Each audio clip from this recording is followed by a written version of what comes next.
guys, it's Phil the MMA Dude, back with the Split Decision Podcast, episode number 47, here with my always brilliant co-host, the Fight Geek. Fight Geek, how you doing today, man? Doing excellent. Happy to be back here talking everything MMA. How are you, Phil? I'm doing well. This is a very special episode, ladies and gents. This is the Thanksgiving episode, and this is going to focus primarily on listener questions. So we're switching things up a little bit today. It's going to be fun, but we're also going to cover Bellator London, as well as very quickly go over Deontay Wilder's insane knockout of Ortiz in their rematch.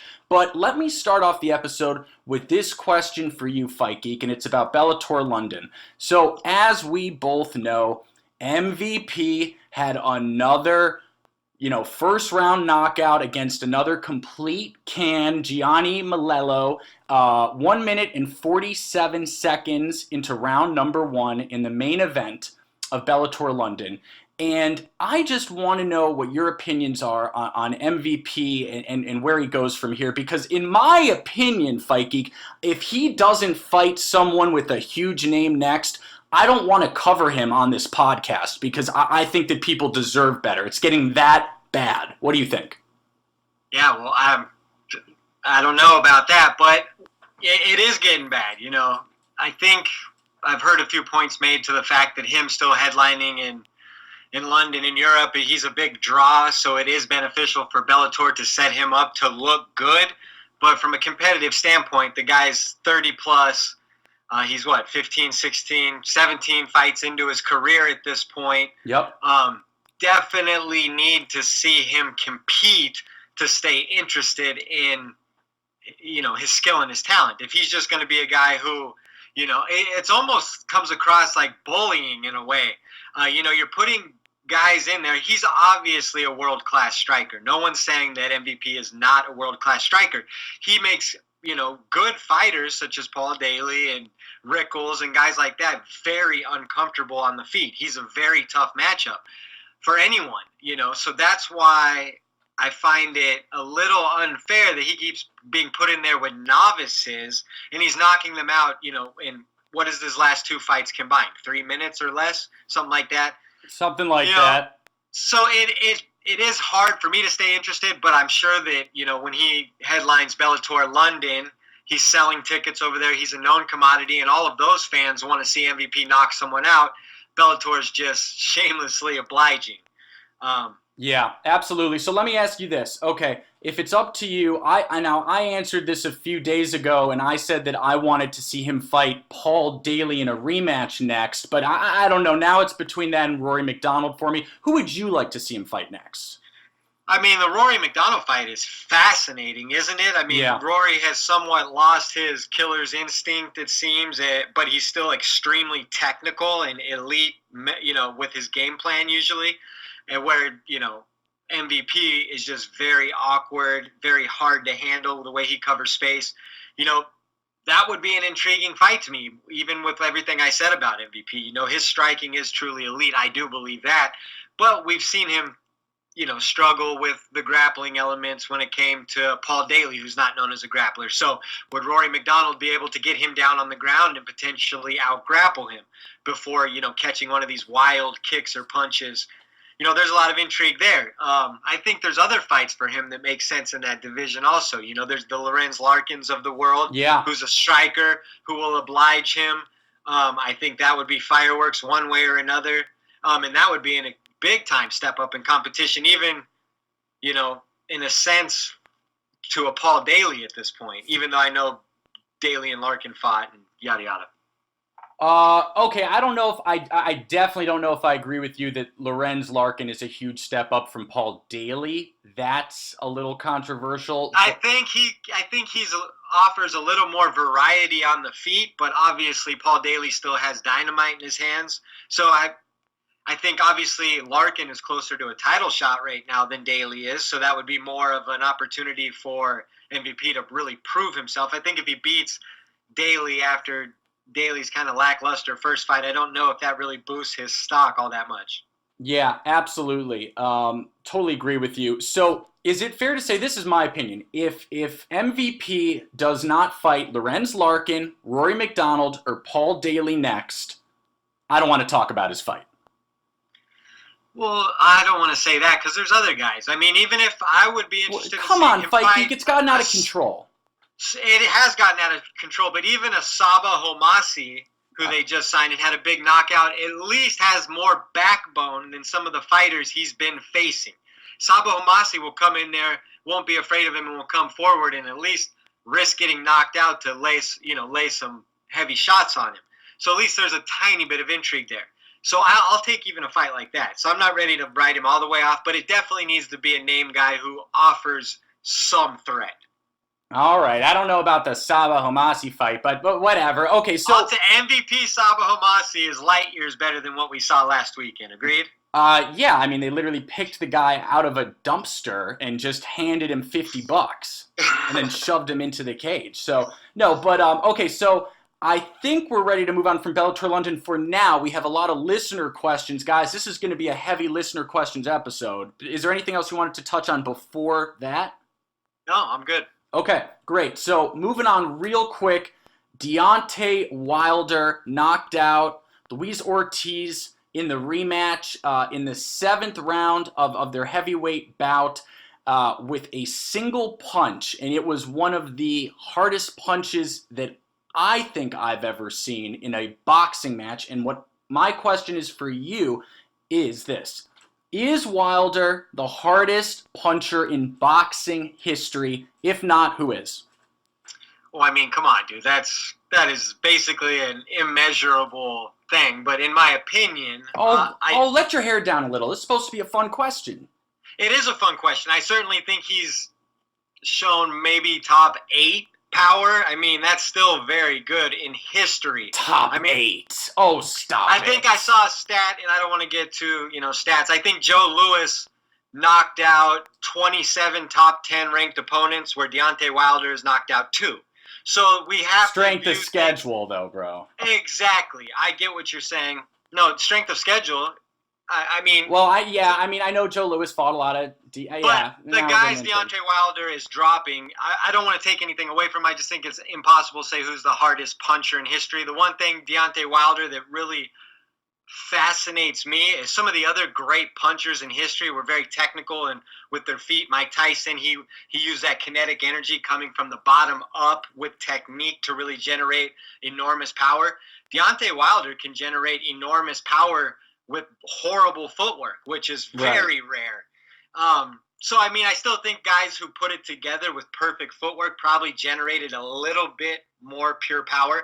But with that being said, I loved his quote. He said that these guys got to be perfect for 12 rounds against me, and I only got to be perfect for 2 seconds.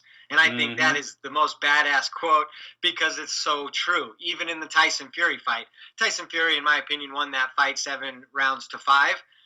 I agree for the record. But the one time Deontay Wilder landed clean, and this is even more of a testament to like the Gypsy King's lore, in my opinion, that he got up from that shot because good God, can Deontay Wilder punch. Greatest puncher in heavyweight history? Probably not, in my opinion, but best puncher today, top 10 puncher all time. Super intrigued by the rematch with him and Fury in February. I think it's going to be unbelievable. Love boxing right now, heavyweight boxing in particular. Another thing that was really unbelievable is that he was arguably losing 6 rounds to 0 when he scored that knockout. Yeah. I don't want to get into the weeds on that one. I didn't have it 6-0, but I did have him certainly losing. Okay, I think that's fair enough. And just to clarify, and then we're going to move on because I know that this is mostly a MMA podcast. The one thing I wanted to clarify, I said on Twitter that I think that Deontay Wilder is currently the best heavyweight boxer around. And a lot of people got very upset, the Tyson Fury fans. I love Tyson Fury. You know that. I'll be rooting for Fury in the rematch. But tell me this, Fight Geek. If Wilder knocks out Tyson Fury, and I know that's a big if, in the rematch, doesn't that mean he's a better boxer, even if he was getting outboxed up to that point? No. because we disagree, man. He's not the better boxer. He's the more dangerous boxer. You're the better boxer if you win. I know what you're saying, but skill for skill, he's not a better boxer. He doesn't have better footwork. He doesn't have a better jab. He doesn't cut better angles. So then Gunnar Nelson is the best MMA fighter. But you know what he has? He has ungodly power in his right hand. So he's a more dangerous boxer, not a better boxer. But with that being said, right now, I would say Deontay Wilder is the number one heavyweight in the world, and I probably will favor him over the Gypsy King at this point. I just think he's in his prime. He is so lightning dangerous with that right hand. He's already caught Tyson once. I think he'll be more comfortable the second time around. We'll obviously get into that fight more as it gets closer, but I think Deontay Wilder is the man today. Absolutely. All right, so it happened quickly, but are we ready for the my favorite segment, listener questions? Absolutely. All right, guys, it's time for listener questions.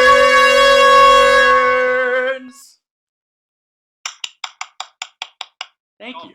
Thank you. All right. You got one, or should I go? Go ahead.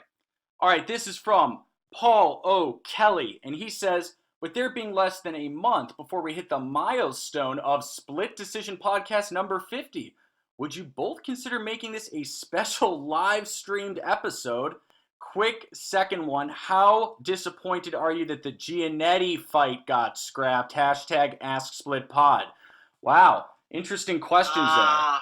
I'll say this, Paul, we have definitely got some special things planned for episode 50. I don't know if a live streamed episode is in the cards quite yet, just for, technical reasons, but we definitely have some special things planned. We got to upgrade our equipment once we get to episode 50, and maybe we'll look into having that kind of better capability.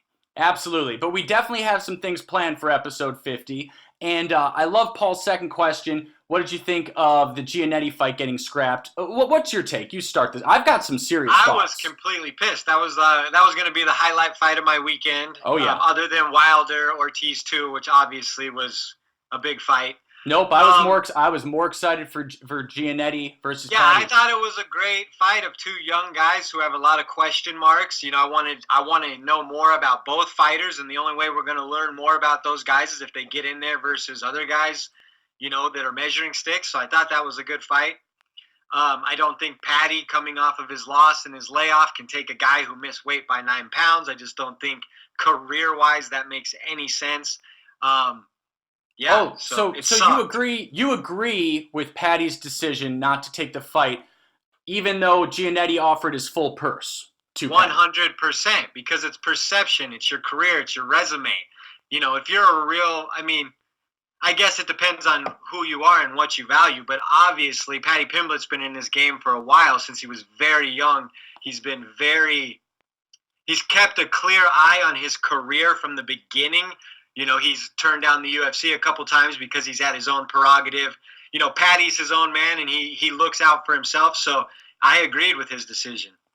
Yeah, I think that, look, I'm not even sure that I disagree with what you're saying, but I do. I will say this, though, before you continue, that if they were the main event of that card, I do believe that he would have fought him. But because he was the first card on the main event, or the first fight of the main card in 3 title fights, that fight not going through, he didn't have as much pressure as he normally would headlining over there. So I think that made it a lot easier. If that was a headliner or a co-main, potentially he would have gone through with that, Yeah, I think that the only thing that really gives me serious pause on Patty turning down the fight is this. The fact that Giannetti took this fight on 9 days' notice. He took it on 9 days' notice, and additionally, he offered Patty all of his money. All of the money. You should not take a fight on 9 days' notice if you're 20-plus pounds overweight. You should be more responsible with your own career than to screw the other guy over and screw yourself over, because he flew over there on his own dollar, I'm sure. He didn't get paid, wasted all that money. If you know you can't make that weight, or if you know it's going to be incredibly difficult, be mature enough to turn that fight down. Joe's I mean, Joe's on Twitter all the time, calling for fights, begging for fights, trying to get in the UFC. I know he's not going to turn down a fight, especially with a name opponent, but be a little more mature with it on the front end and realize that, okay, well, if it is only 9 days and you're 32 pounds overweight or whatever it may have been, you have to understand that you're going to have to let this opportunity pass and wait for the next one. With that being said, UFC London is coming up in March, I believe, and JoJo versus Patty would be an amazing, headliner on the prelim or something, in my opinion. Well, a lot would need to happen there. I mean, as we've discussed before, Patty Pimblett said a lot of bad things about the UFC in the past, so I don't know that. But how much heat is on that fight right now? I mean, absolutely, but why would Cage Warriors? Well, why would Cage Warriors drop it? Well, I'm just saying, name another fight in Cage Warriors you care about personally. No, none. Exactly why Cage Warriors should never let that fight be dropped from them. I mean, that's their promotion. I don't know. So you think they should sign Joe Giannetti to a multi-fight contract after missing weight just so they can lock in that fight sometime? Well, because Patty Pimblett is so amazing. I mean, come on. Well, again, over there, when they throw fights, Patty Pimblett is a draw. Make no mistake. He's one of the biggest stars in Europe, I would say. I've seen him fight many times, and he is wildly overrated. But that doesn't have anything to do with his star appeal. Okay, I hear what you're saying. Fair. Go Google anybody who's not familiar with Patty Pimblett. Go Google his walkouts in London and Cage Warriors. He's kind of reminds me of like a European Mayhem Miller in a way. Oh, interesting. I weirdly see that a little. Okay. So, all right. You anyways. Yeah. Do you have a question or should I go? No, go ahead. Sorry, I'll grab mine. All right. This is from Ali Ra, one of our favorites. He says, "Is it too late?" ? He must be referring to listener questions. It wasn't, but is now. Just send the question, my boy. Just send the question. Go ahead. All right. Next one. This is from @Orthodox1993. What's up, Quinn? He says, these are, everyone gave us tough questions. Name 3 potential crossover matchups you guys would like to see UFC compete with. Could be Bellator, Ryzen, One, etc. #AskSplitPod. I've got one in my head, but you want to go first? Sure. How about Horiguchi versus Triple C? Okay, I like that. A tough matchup. The one that I really want to see, I mean, this is number 1 for me by a mile, and I've been calling for it. I don't know why I want to see it so badly, Fight Geek, but I need to see Jorge Masvidal versus Douglas Lima. I need to. It would be amazing. Yeah, that'd be a tough one for sure. Who would you favor in that fight? Oh boy, that would be, break out the popcorn. That would be so much fun. Who would I favor? You're really asking me on the spot? Whoa. Masvidal, I guess. It'd be real close, though. Well, I got one for you. Pitbull versus Justin Gaethje. Ooh. I would have to favor Gaethje. Just isn't he still significantly bigger? I know that Pitbull won the 55 belt. He is, but Pitbull is a Pitbull who holds the center of the cage and likes to slug it out. Yeah, that'd be a great fight. Who would you favor in that one? I think I would favor Gaethje, but technically, the smaller guy in Pitbull is better, but neither of those guys back down. I've really grown to respect, the fighting spirit of Pitbull. I think he's a dog. I think he's a tough out for sure. Oh, absolutely, 100% he is. Okay, so you got one or should I go again? Here, I'll pull one up. What about, did we ask one from Pat Tobin? We did not. Go ahead. He says 3 title fights coming up at UFC 245 with the champion betting favorite each fight. Which title is most likely to change hand and which one least likely? Go ahead. Ooh, tough one. Well, I think that the least likely is actually relatively easy. I think you've got to give that to Nunes versus JDR2. 100%. Yeah, that'd be the least likely to change hands. And in my opinion, I hate to say it, I would probably say, gosh, these matchups are so good, so close. So yeah, the last 2 title fights. I mean, I'm favoring Max because Max is a champion, but I think Volkanovski could be a big spoiler there, obviously. I'd say Colby. After the pace Colby put on Robbie Lawler, I mean, we've obviously never seen a gas tank issue, in my opinion, with Usman. I think Usman has shown, he can go with great cardio and pace too. But if Colby can find a way to dig deeper and win that, I'm not sure I'd bet my money on it. But I think Colby would be the most likely.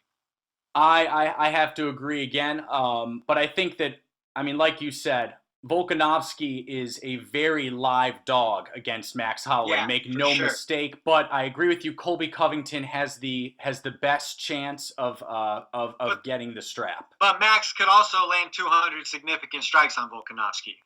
That's what I think will happen. But yeah, exactly. It's going to be fun. Yeah. Okay. Gosh.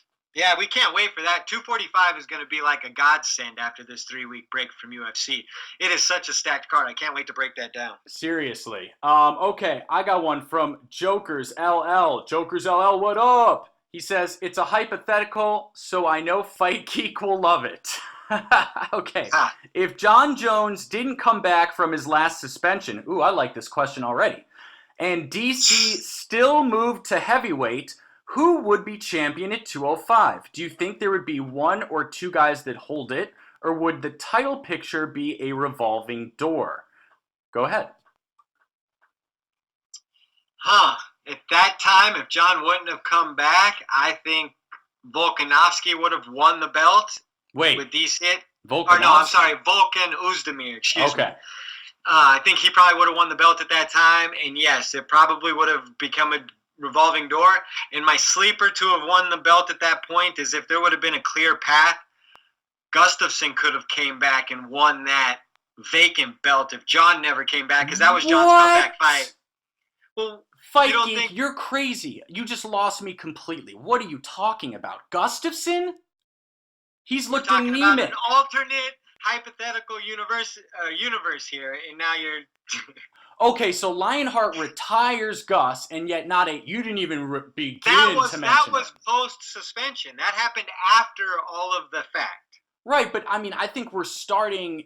Okay, we've got two different timelines going. I'm starting the beginning of this. I'm beginning at UFC 232. So the first fight John came back and won the vacant belt was against Gustafsson, and Gustafsson looked horrible. Right. If that fight was against a Volkan Oezdemir, you don't think Gustafsson could have gotten up and beaten him and won the belt in that match? No, I think Oezdemir would have won. Okay, you wanted a hypothetical situation, you got one. I just think so my answer is a little different. First of all, I think that either Lionheart Smith or Santos would have gotten that belt. Neither of those guys had even moved up yet. You're on such a different timeline, bro. I'm not going as far back as you. I'm assuming... Well, he's saying post-suspension. I'm saying the first fight back post-suspension for John Jones, if I remember correctly, was Gustafsson. Yeah, 232. Yeah, so if John Jones doesn't come back to that fight ever, and it's a vacant 205 title, who Smith do you say and Santos had already moved up at 230. Who? Smith and Santos had both moved up already when UFC 232 occurred. I promise. No, it hadn't, because Santos. Bro, I saw Smith win against Rashad Evans at UFC 225. All right, yeah, you're right. Yeah. Okay. All right. Anyways. Okay, so anyways, that's my hypothetical. Phil doesn't like it. Sorry. I think DC would have held on to both, but that's a little biased. So whatever. Okay, moving on. Oh no! Well, I didn't even know that DC was an option. You said he moved to heavyweight. I thought we could say that he would defend both, as he did, by the way. Well, that's clear, obviously, if that's the option, DC. Okay. All right. Okay. Very good question, Jokers. LL. Thank you, bro. All right. Do you have one, or should I go? Sure. Shane Terra asks. Shane Terra, what up? What's your favorite fighter's name to pronounce? Okay. And he says, mine is probably Nasrat Haskrat. I don't even know if I said that. And he says, also, what's your least favorite Boney Jones fight? Please read last question in Renato Larana voice. Sorry, brother. I murdered that one all over the place. Apologize. So, what's your favorite name to pronounce? Michel Pereira. Okay. Goodness. Favorite. I like Peter Yan. Okay. All right. Okay. Peter Yan. Yeah. Okay. All right. I can see it. And then what was the other part of the question? He says, "What's your least favorite Bones Jones fight?" Probably the one where he high kicks DC into oblivion. That you just had to say it that way, didn't you?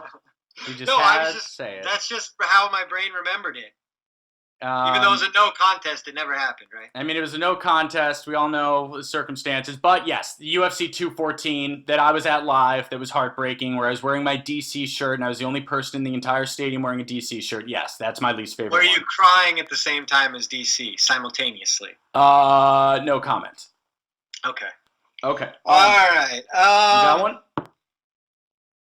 I can go. Okay, I got one from MMA at Dirty Wee MMA fan. Who's next for MVP, or should he move to the UFC? I think we answered that earlier.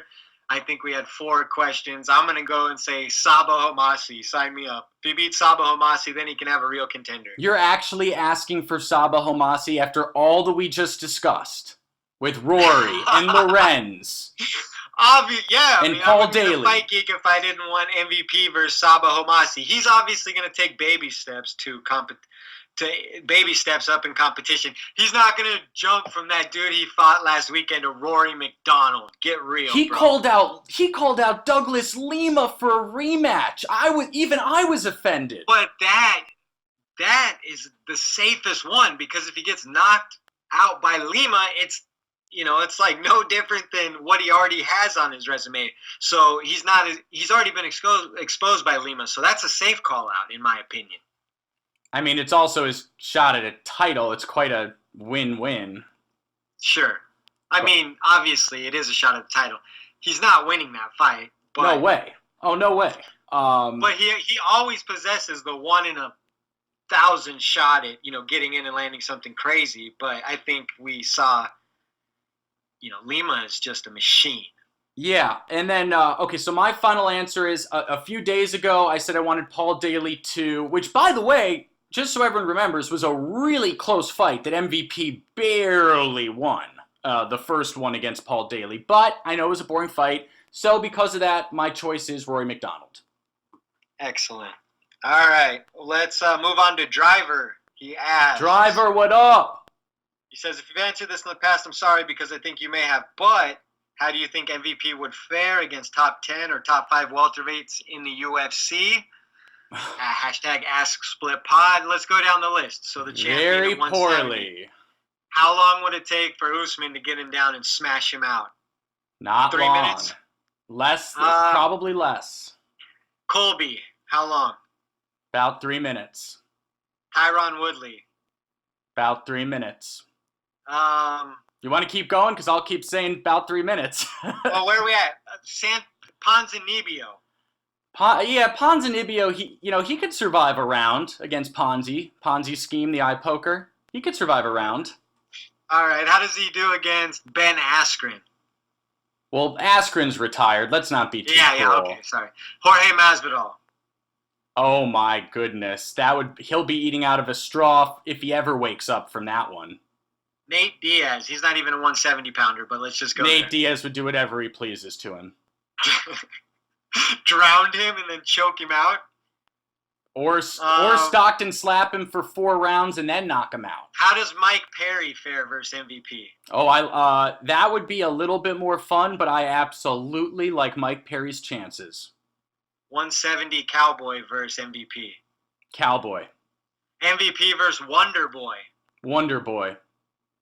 So he doesn't fare very good in Phil's opinion in the top 10, and I probably would agree. He always has a home run hitter's chance, but I think he strikes out 9 out of 10 times.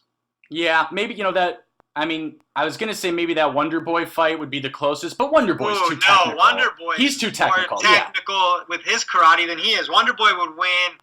It would be a dancing match. It'd be boring as all hell, and Wonder Boy would probably win 30-27. Yeah, I think the closest would be the Mike Perry fight, actually. What about Anthony Pettis, who's war-torn at 170 versus MVP? Pettis is going back down to lightweight. Yeah, Pettis at welterweight, that is potentially winnable. Pettis goes 2 fights at lightweight, 2 fights at featherweight, 2 fights at welterweight, 170, yep. 2 fights back. I mean, I love me some, Anthony Pettis in his prime, but I don't know. He might want to start thinking about his long-term future. Yeah, I have to agree. Have to agree with so that. I don't think MVP fares very well. You got another one?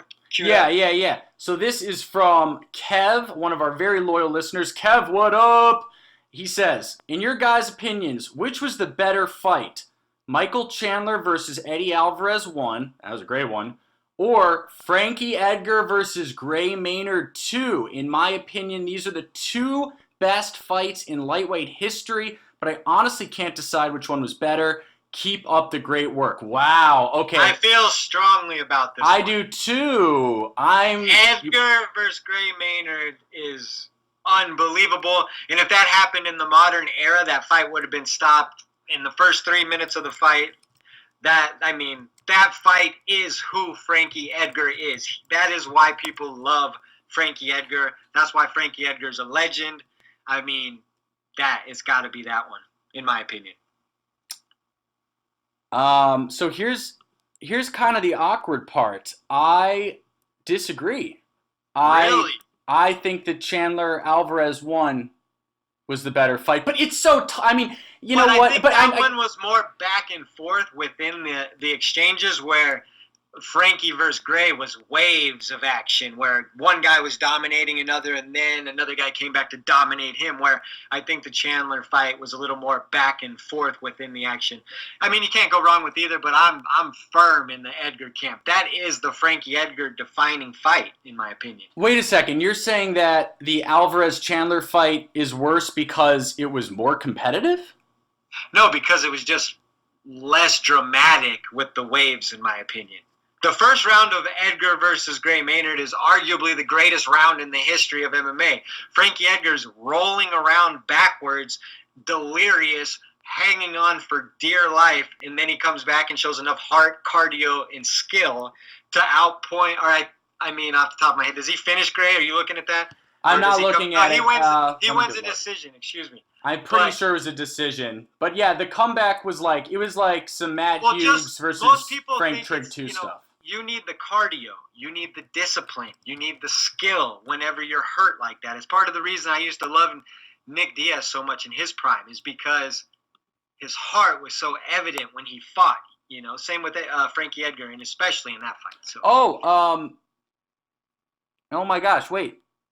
So I'm so the Gray Maynard. So they fought twice back to back, and the first one was a split draw. And then they fought again at UFC 125. It was a split draw. Then at UFC 136, then of course Frankie won via KO punches in the 4th round. But you're still thinking of the right fight. You're thinking of UFC 125 because it was fight of the night. He obviously Frankie retained the UFC lightweight championship, and it was still fight of the night. It was still a great fight, but it was a split draw. Wow, I forgot that. A lot of fights and a long time ago. Sorry if we butchered anything, but I'm still going with that fight, in my opinion. Okay, very fair. Yeah, I had completely forgotten that was a split draw.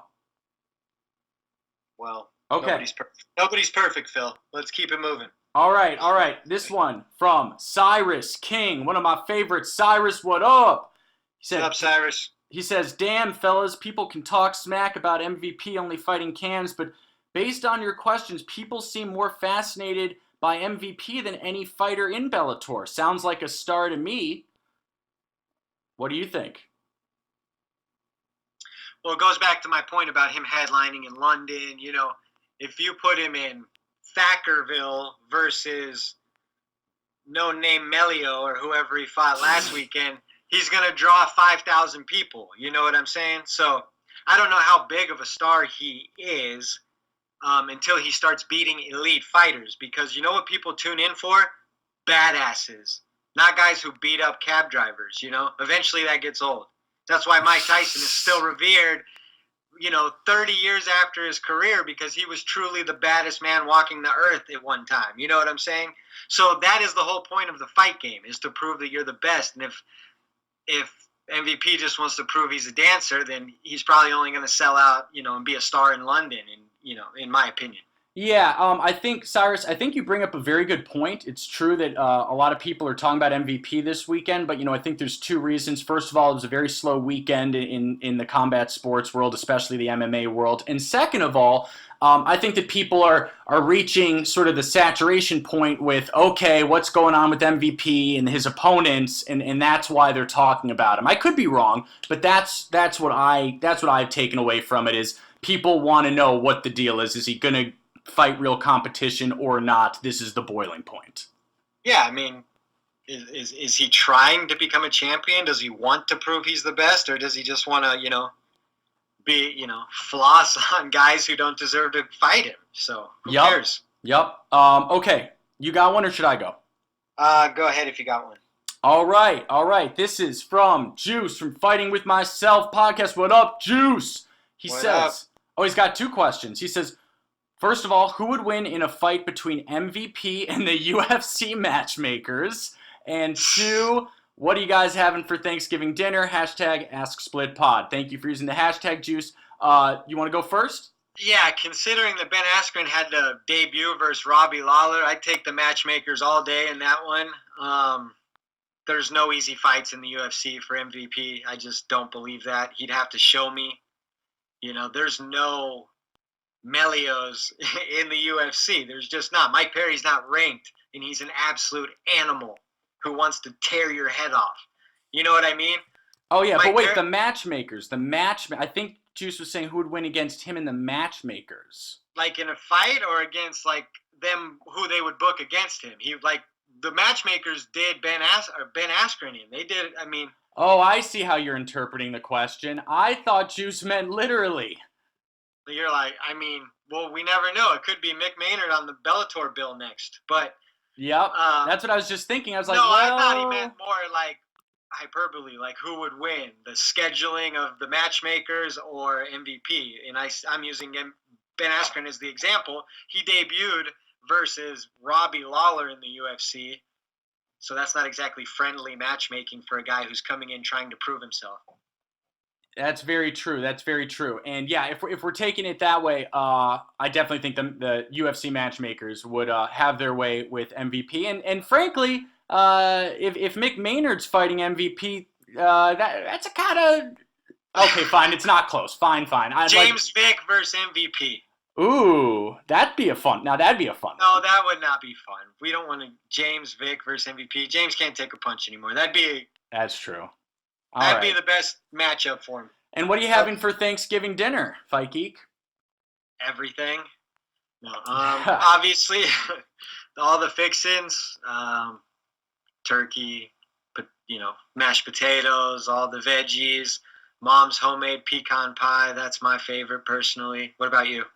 Yeah, without getting too personal, I will say something personal. So I went to my sister's wedding this past weekend. It actually was in New Orleans, Louisiana. Had a blast. But I've got a crazy new job that Fight Geek's been very, very patient with me about. And so I will actually be staying in LA for Thanksgiving.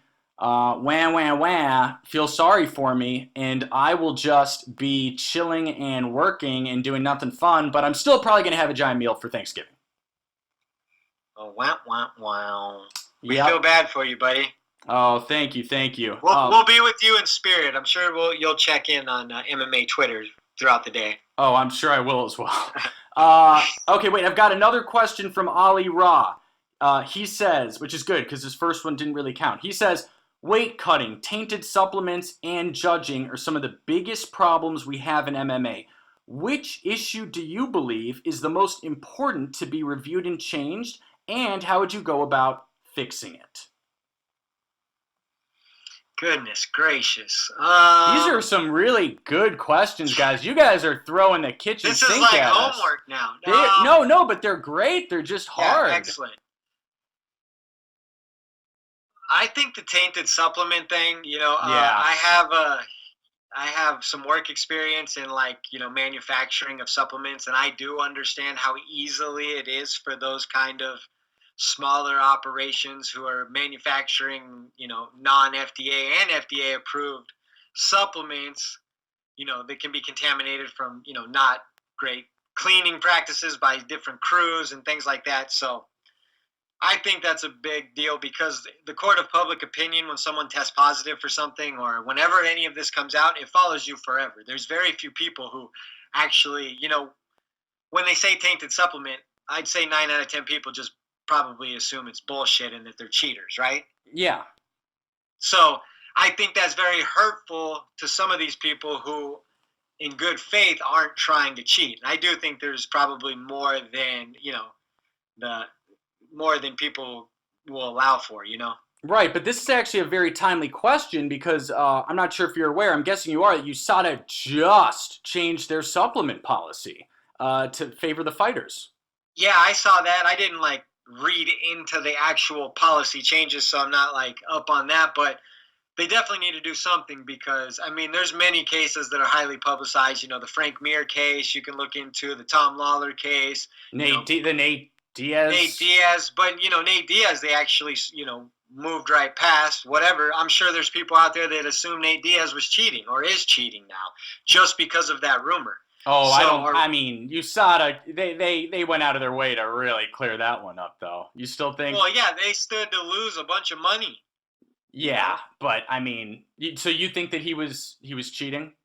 Absolutely not. But I think the court of public opinion will never be 100% he was not cheating. I think there'll always be people that'll be like, "Oh, he tested positive." Yada yada yada. Yeah, there's a lot of people that think the Earth is flat too, so can't worry about all of them. But no, I know. I'm just saying it sucks. Weight cutting is very dangerous. People, may die. We haven't necessarily seen that in the UFC yet, but definitely dangerous. I think they have made adjustments to that. Correct? Yes. They changed the weight cutting to the mornings, and then they've done a couple other slight modifications. I'm sure they'll continue to look at it. So, well, California just changed their policy so that now you can't weigh in over a certain amount of. We should call it the Aspen Lad rule. Yeah, exactly. I agree, but just to be fun, I actually think that, and actually I think that judging, I could make an argument that judging is an even bigger problem. And what I would like to see is, we still from state to state have these different criteria because the unified rules of mixed martial arts have not been applied everywhere. Furthermore, a lot of these judges are coming from the world of boxing. The biggest example is at UFC 244 when one of those two judges for the Till Gastelum fight gave all 3 rounds to Gastelum. So I think what you got to do for judging is 2 things. One, if you've got to either decide to be a boxing judge or an MMA judge. You can't be both. I think that's very important because if you're both, I think that it shows that you're not taking one of them as seriously and you're not as knowledgeable. And 2, they have got to unify how they score these fights across the entire world, period. Okay. Yeah, it's hard to disagree. All 3 of those topics you could go on forever about, but all 3 need to be tweaked in my opinion. So good question. I got another one queued up here from Mr. B. Mr. B! He says, random question. Since it's tough for Ryan Hall to get fights at featherweight, if given the opportunity, should he chase the fight with Charles Oliveira at lightweight? Go ahead. Should he chase Charles Oliveira? Yeah, Ryan Hall is an interesting one for me. If I'm being completely honest, I don't get excited by Ryan Hall versus Charles Oliveira first and foremost because I do think that Charles would beat him fairly easily. I know that Ryan Hall is this enigma. I know how good he is on the ground, but He's also gotten very good on the feet if you've watched his last 2 fights. He's gotten okay with the leg kicks. He's okay. These kicks, and he keeps his range well. His footwork is improved. Ryan Hall is like a little scientist in there. You think that he could take Charles Oliveira? No, I think Charles Oliveira obviously is better at him than striking, still more athletic than him, more experienced than him. So I would favor Charles Oliveira, but there's certainly ways for Ryan Hall to wrap him up. It'd be one of the, like you said, a jiu-jitsu enigma versus the all-time submission leader. So there'd be some storylines there that could be interesting. But I think that we've talked about Charles Oliveira quite a bit on here. He's due like a top 12 or 13 opponent. Yeah. And that's not Ryan Hall coming up from featherweight after beating BJ Penn or whatever meaningless fight he just won. Yep. Agreed. Okay. Have we already answered from Casual MMA Podcast? They say, how would MVP stack up against UFC welterweight competition? I know we've answered this question, but I don't know if it was the same one. I think we said he has a home run hitter's chance, 1 out of 10. 9 other times he strikes out. We went through, named them all. So. Yep. Gotta agree. Thank you for the question, Casual MMA Podcast. And then, okay, this is another one from Cyrus King. Is it too late to ask who is the better striker, John Bones Jones or Izzy? Go ahead. Is that a joke? I don't know. Is it? Israel Adesanya is obviously like a sublime striker. He's arguably the best striker in the UFC today. Yeah. When's the last time John TKO'd somebody? Not putting John down, but I don't think John came in as a wrestler. John is a thinking man's fighter who uses tricks and savvy. He's not this overpowering like combination striker and things like that. He's more of like a trickster with his little knee touches and his kicks to the gut and his time. He likes to mess your timing up. So he's a very methodical striker, where Israel Adesanya is more of a spectacularly skilled striker, in my opinion. Yep. Absolutely. Okay. One guy has 40. What is it? One guy has 40 kickboxing fights, and the other guy was a wrestler. I mean, they're not even in the same stratosphere of striking, I wouldn't think. Oh, no, I completely agree with you, but you'd be surprised how many people on MMA No, I know. Twitter I saw a lot of this back and to forth, Joneses. and I didn't want to jump in because, you can't really explain that in a Twitter post, the differences. Yeah. But, yeah, John Jones is a very tricky, smart, thinking man striker, but he's not, he doesn't possess one-shot knockout power, which Israel does. John, for the most part of his career, hasn't had heavy leg kicks. It's more of accumulation and location and timing strikes, where we've seen Izzy be able to, land a lot of heavy finishing style strikes. So I don't know. I would say Adesanya there, but I would say the same difference would be applied if you say who's the better wrestler, John or Israel. John is obviously head and shoulders above Israel with pedigree and a lifelong of, learning the techniques. Yeah, and again, now you just drew me into it with that last little phrase. I don't know why people keep talking about the Jones versus Izzy fight. To me, it makes no sense. Izzy is so much smaller. I mean, this is such standard John Jones. A way smaller guy. I'll fight him next. Surprise, surprise. He's fighting a bigger guy in Reyes, so shut your yapper until that fight's over. I'll say whatever I want about Jones. Thanks.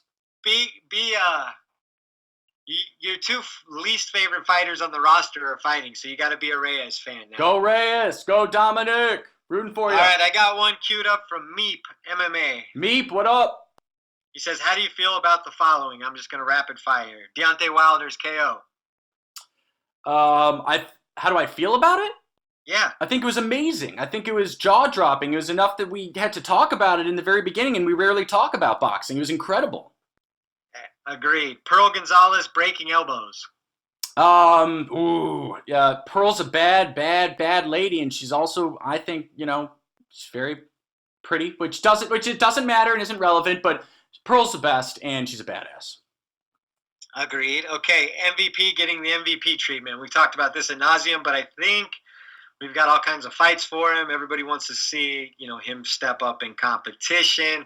Pretty lame that, he doesn't have enough internal drive to turn one of these cab drivers down and just, you know what I mean? What do you have? You know what? Some of our listeners might be cab drivers, and here you are insulting them.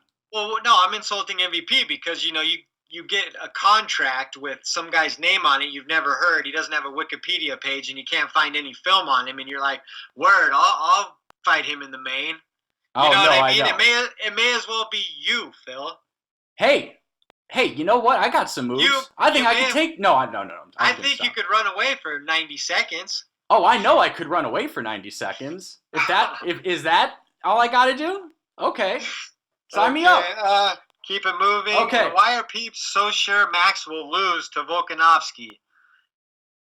I don't think people are that sure that Max will lose to Volkanovski. I think that there's a few, look, there's always a few MMA Twitter accounts go, guys, I'm calling it now. It's super hipster to get out in front of it. It's so hipster. Especially when it's more or less a pick'em fight. I know Max is the champion, but Max has, I'm picking Max to win with volume striking, takedown defense, championship acumen. We've never seen Volkanovski go into a fourth round, have we? I mean, there's a lot of question marks when it comes to Volkanovski. Or maybe he went to the fourth round his last fight. Sorry. No, wait. Volkanovski fought Aldo. Wasn't that a 3-rounder? I believe it was. Oh, you're right. So there's still question marks about Volkanovski. Everybody wants to be like, the hip kid who's ahead of the wave. But, Max is only, 27 at this point? He's so young. It's incredible, isn't it? And he has his own style. He's not going to go, even when he lost to Dustin Poirier, he found his groove. He landed offense. Max isn't going to go in there and be lost by someone's game plan. Max is going to go in and implement his game plan. Yep.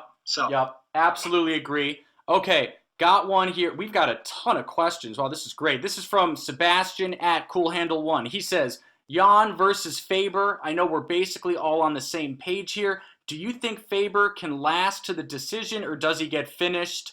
And then what is the finish method in round? Also, Q for Phil, what are your top 3 favorite restaurants in Chicago? Do you want to go first?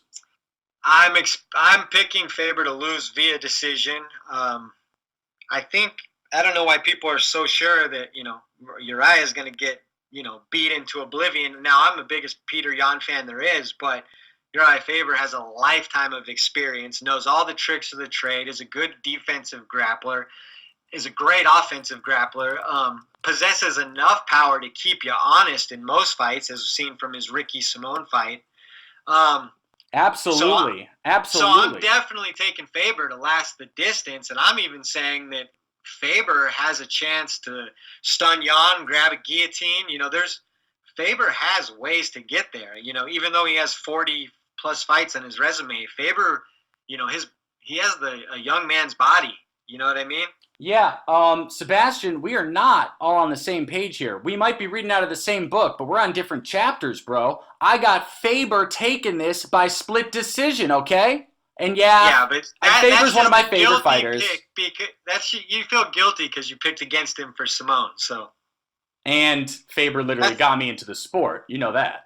No, I know that, but. So I'm a little biased, but. Well, you really can't.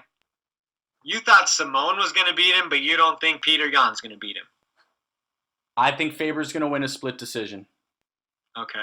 I got Peter Yan, split decision. Okay, so I'm not that crazy. Our opinions are barely different.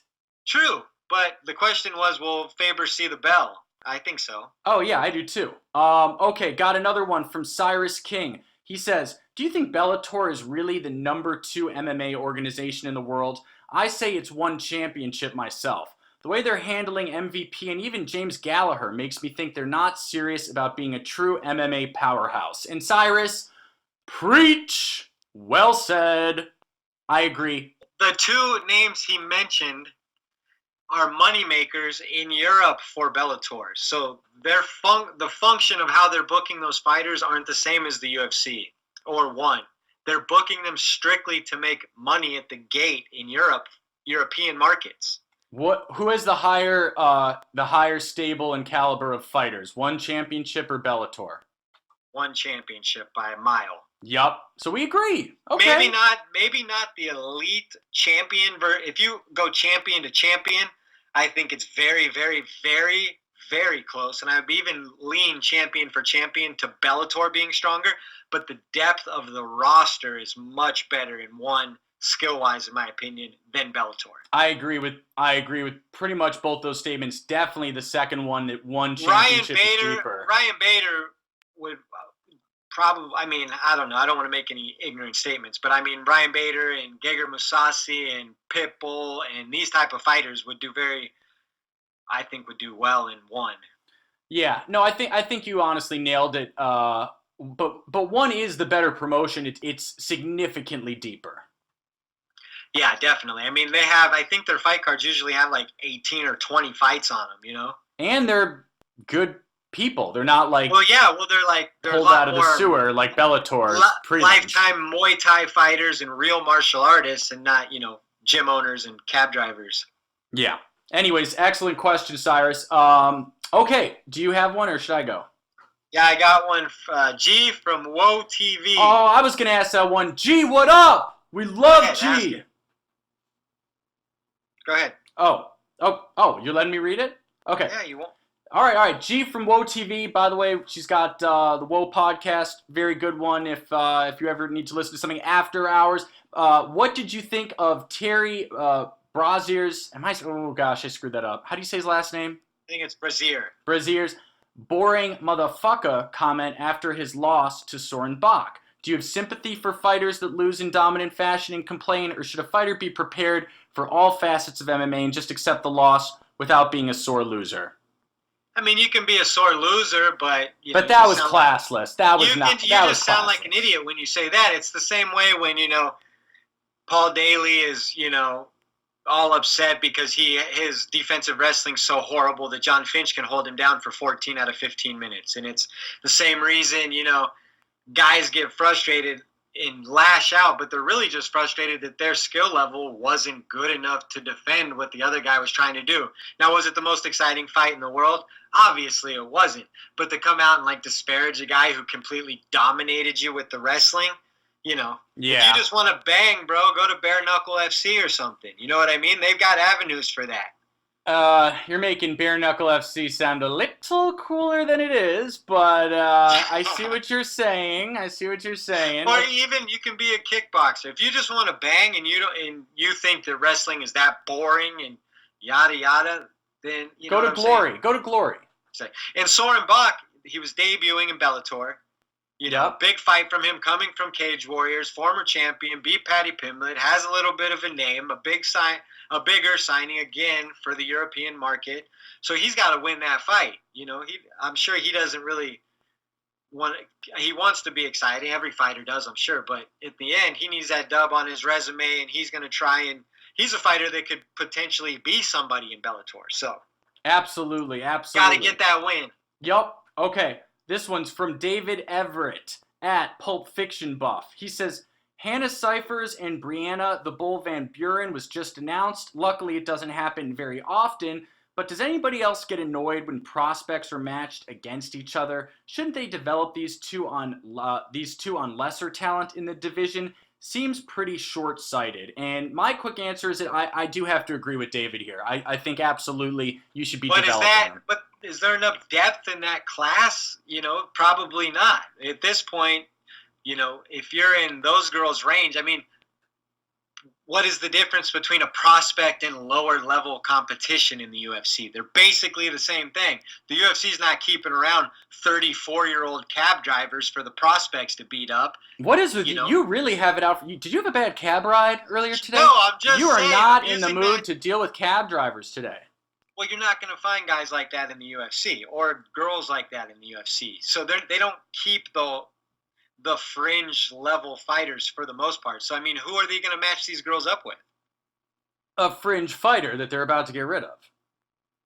Well, what if they lose to the fringe fighter and then you damage the prospect because the fringe fighter is much more experienced? You're damaging you're damaging one of the prospects either way, so you may as well. I don't think that's necessarily true. We've seen many times where prospects fight and they both come back. All right. We respectfully disagree on that one. Do you have another question pulled up, or should I go? Go ahead. Okay. This is from, I love this guy, Proper Vegetables at the Gamer 357. He says, if you could combine the skills from different fighters into one, these are hard questions, guys. What would your ultimate fighter be? Mine would be Tony's cardio and elbows, Gaethje's leg kicks, Connor's striking accuracy and power, Khabib's takedowns and ground control, and Oliveira's submissions. #AskSplitPod. Thanks for using the hashtag, bro. I mean, how can you disagree with that? I was just going to say, other than the Connor thing. Yeah, Connor's striking accuracy and power. Striker. I mean, from 2016, maybe. Do you mean? Certainly not from any recent. I mean, not from 229. That's for sure. Well, I mean, Connor's not the only guy to knock people out in history. His power's not like. He obviously is not. I don't know. I don't want to get into the Connor debate. I know people. Yeah. But he has such legendary power, but yeah, I don't know. I definitely think Gaethje's leg kicks would be up there. Tony's cardio and elbows, yes. Obviously, yeah. Khabib's takedowns and ground control, yeah. Striking accuracy and footwork, I know it's not a popular call, but TJ Dillashaw, you want to watch somebody who is a striking dynamo with his footwork and his feints, and I mean, technically, whatever you think about TJ, just technically, his application of striking is amazing. I mean, he's been on EPO for his entire accomplished career. So that's not. Who knows that? A. B. Why are we talking about TJ Dillashaw? That's so offensive. No? I don't think it's offensive. Watch the tape. Yeah, with him, juiced up on EPO. But I think, what about Jorge Masvidal's striking accuracy and power, frankly? Yeah, I mean, I wouldn't put it at the super duper top, personally. All right. We'll tell that to Darren Till, and you can even tell it to Nate. True. All right. Sorry. What were you saying? No, go ahead. That's a pretty solid list. Yeah, very solid list. What else do we got? Okay. Oh, yeah. We're going through these quick. So we've got one from Kairos. I always save that for last. Quick. We've been here an hour. I know. So this one is from Eduardo. With end of the year coming, who are the current champions that you expect to be champion? Who are the ones that you're surprised won the belt? Oh, do we already answer that? We answered that with the UFC 245 question. Yeah. I don't know. We answered that one, Eduardo, but I think this is a separate question. So to answer your question, Eduardo, I personally think that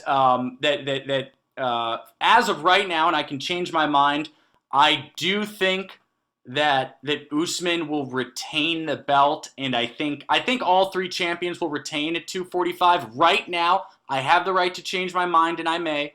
But yeah, what do you think? I mean, that's the way I'm leaning also. Obviously, anything can happen, but yeah, I'm favoring all three of those champions right now. Yeah. Okay. And then go take a look on which and if there's any other questions. Oh, and Sebastian, I totally blew off Sebastian's second half of this question, asking me about Chicago restaurants. So Sebastian, I did move back to California, but I will tell you, Monteverde restaurant is really good. It's very pricey on West Madison Street in Chicago. That's if you're going on a special date. You want to make sure it goes well, but it's very pricey, so don't go too often. And 3 Dots and a Dash is always fun as well if you're going for something a little cheaper. Do we have any other questions besides the Kairos one, Fight Geek? No, I think that's it. All right, so give me 1 second while I pull up Kairos's question, and then we'll take it from there. All right, kill some time. Say something to the audience here. I'm looking it up. Well, if we got to kill some time, I'll go ahead and just announce the Total Aggression clothing T-shirt winner from the retweet social media contest. We're going to go with Little Turinabol Metabolite is the winner. Go ahead and just DM us with your name, address, and phone number, and we'll get that shipped out to you. Lil Turinabol Metabolite. Fellas, what is you are the winner of the T-shirt. Sorry about that. Sorry. Okay, yeah, Lil Turnable Metabolite. Congratulations, bro. Just DM us again, and we will get you that. All right, so here is Kairos's question. Fellas, what is up? I know you saw that Mike Gimble, James Gallagher situation backstage. My question is, who do you think's right and who do you think's wrong? Also, if they do fight, where does your allegiance lie? I think they're both wrong in this situation, and I think Gallagher smokes them. Let me know, guys. Have a great day. Thank you, Kairos. And wow, I'm glad someone brought this up because this was very thought-provoking. Did you listen to the post interviews after the scrum? No, I honestly didn't, but I'm aware of what happened with the left hook. But are you aware of Gallagher's comments about his mother? Yes. Kimball and all of that? Yeah, wait, Kimball said something about Gallagher's mother. He wrote on Instagram that the mother should have swallowed. Right. And Gallagher has said that, really seemed sincere and kind of, pissed off about it, but he said in the most clear terms possible, he will never fight Kimbo in an MMA cage, ever, period, because of his disrespect of women. And, I don't like to get into these things, but if he feels that strongly about it, and, I love women. I love my mom. There are things you just don't do and don't say. So if he's going to take this, I don't think they will ever fight, first of all. I was really high on Kimbo when he came in. I do think he probably still would give James Gallagher problems, but I don't think that's the reason they won't fight. I truly believe this is like a moral stance he's taking, and he's not going to fight him in the cage. Yeah, I agree with that. I will say this, I'm not an MMA fighter, but if someone posted an Instagram of me and my mom and said my mom should have swallowed, oh, trust me, I'm throwing more than just one left hook. So it's, look, I don't even like Gallagher, and it's really hard not to take his side here. I think exactly, and that's kind of where, if I'm keeping it real, I'm not a James Gallagher fan, but he became much more of a dude to me this past weekend than a little rat Connor wannabe. He kind of stood on his own, made his own comments, took a stance that made sense, and I can respect that, and I can actually, get behind that. Yeah, I think I think those comments from Gimbel were completely crossed the line. I mean, seriously. Well, and he's also coming off a couple disappointing decisions, so he's trying to stir the pot, get a big name, so he doesn't become a little irrelevant. If he falls to 3-3 or something in Bellator with the way they matchmake, his future becomes cloudy, and he was a guy that had a big hype behind him a couple fights ago. So this is clout chasing of the worst kind, in my opinion. So yeah, it is what it is. Yep, totally agree. And then that's just about it, folks. But before we finish, guys, this is the Thanksgiving episode. This is going to drop the day before Thanksgiving. So wanted to really quickly ask Fight Geek what you are grateful for in the world of MMA this year. What am I most thankful for this year? Well, did we get an official bout agreement between Tony and Khabib? Is that signed? I'm told it's signed on Khabib's end, and Tony signing is imminent. I think there's a little squabbles about money. I'm sure Dana's trying to shortchange him. I'll just say MMA in general continuing to be able to replenish its stars. I think that one thing we do as MMA fans is there's like a cycling of stars every couple years, and it seems kind of dead for a minute, and then you get Jorge Masvidal, Israel Adesanya, Macy Barber. They just get it's like paint splattered against the wall, and you're like, where did these guys come from? They're amazing, and the next batch is just better than the previous one. So just thankful that MMA just never ceases to interest me and amaze me with the characters and the fighters and the people it produces. Yeah, I'm going to keep this quick, but I'm thankful for a few things. First and foremost, I'm very thankful to the UFC for bringing back the non-title fight main event pay-per-views. Yes, it's about damn time. I was so happy that they made Masvidal versus Diaz a main event, and they should do more pay-per-view main event headliners that aren't title fights. I love it. So I'm very grateful for them for that. But you hated the Zabit 3-round main event. That's because it wasn't 5 rounds. So even if it's not a title fight, every main event, still 5 rounds. I'm a very big believer in that. No question. I'm a very big believer in that. Of course. Then second of all, and I don't like to do this much, but I have to give Fight Geek some credit without going into some details. I started a new job fairly recently when I moved back to California, and it's been a little bit of a rough year for me, guys. And Fight Geek has been the ultimate professional. For the most part, whenever we've had to have delayed episodes, it has been my fault. Not every time, but mostly it has been my fault, and Fight Geek's been great about that. So thank you to Fight Geek. And this is the only time I'm thanking you, Fight Geek. So you better appreciate it. Well, no worries, buddy. I appreciate that. If it wasn't for you, then the podcast wouldn't have any listeners. All right, we're getting too corny now. We're getting too corny. But what was the last thing I was going to say? I'm grateful to our listeners. In fact, I believe that episode 46 from last week in Fight Geek, you can confirm but I believe it was our highest rated, most listeners of any episode we'd ever done. And I'm so grateful to you guys. Whether you agree with us or not, you keep coming back to listen, and you have my ultimate appreciation. Absolutely. I just second that. It sounds really cheesy to say, MMA Twitter, but you guys do feel like friends. You guys have supported us, listened to us, help us grow, like kept family. us here. So exactly. So we appreciate you.